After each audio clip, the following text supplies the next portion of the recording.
Kamusta sa lahat mga kaibigan?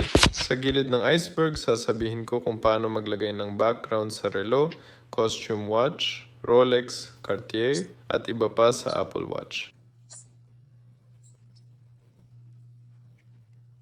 Una, kailangan mong pumunta sa App Store at i-download ang Clickology.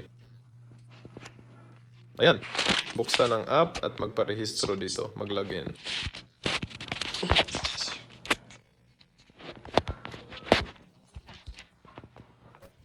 Susunod, kailangan natin ng app na tinatawag na Watch. Pumunta dito at dito kailangan mong i-install ang Clickology. Pagkatapos, kailangan mong hanapin sila sa Telegram, ang grupo, at sa search box, isulat halimbawa Rolex at mag-scroll para makita ang mga gusto mo. Kapag may nagustuhan ka, i-download ang file, buksan ito, at pindutin ang share. Pagkatapos, kailangan nating i-click ang Clickology. Tapos, pindutin ang button na I synchronize. Ayan. At kusang mag-sync ito sa iyong relo pagkatapos kumonekta sa iyong Clickology app.